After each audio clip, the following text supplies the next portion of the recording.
Moi, je considère que GKMIN dispose du potentiel nécessaire pour être une entreprise qui génère entre 10 et 15 milliards de dollars par an. Moi, personnellement, je vais rendre un hommage au chef de l'État qui m'a fait l'honneur, en tout cas, de me nommer à cette position.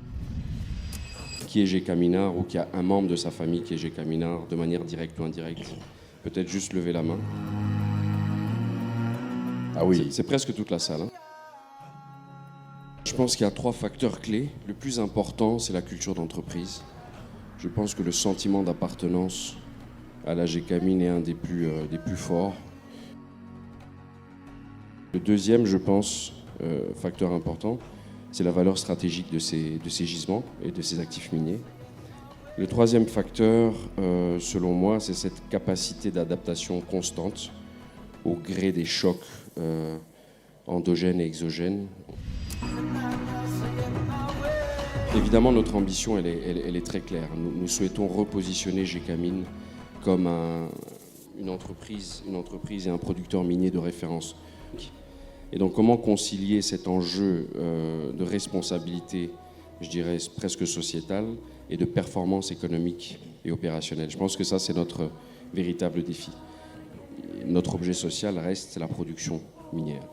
Donc, aujourd'hui, nous avons une ambition très affichée sur le recentrage sur notre cœur de métier, qui est la production.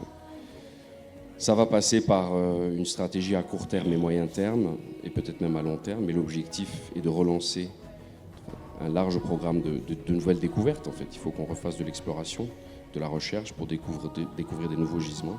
Mais en tant que directeur général de GKMIN aujourd'hui, je dois m'assurer que GKMIN perçoit le juste retour de l'exploitation de ces gisements. Et donc, lorsqu'on fait un calcul très simple, bon, je le fais souvent et on me corrige parfois, la RDC produit environ 3 500 000 tonnes de cuivre par an, fois 13 000.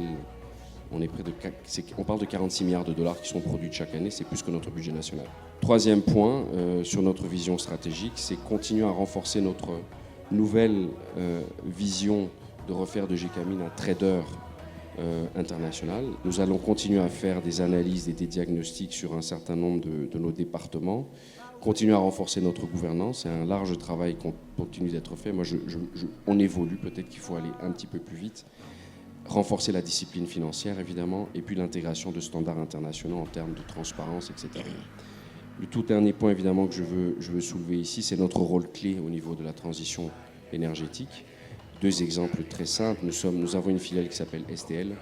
STL produit aujourd'hui, deuxième plus gros, la société STL est le deuxième producteur mondial de germanium. Le monde produit 120 tonnes de germanium. Je pense que nous en produisons environ pas loin de 40 tonnes. Moi, je considère que GKMIN dispose du potentiel nécessaire pour être une entreprise qui génère entre 10 et 15 milliards de dollars par an, facilement, et être placée dans le top 5, voire top 10 des entreprises les plus puissantes de l'Afrique, voire du monde.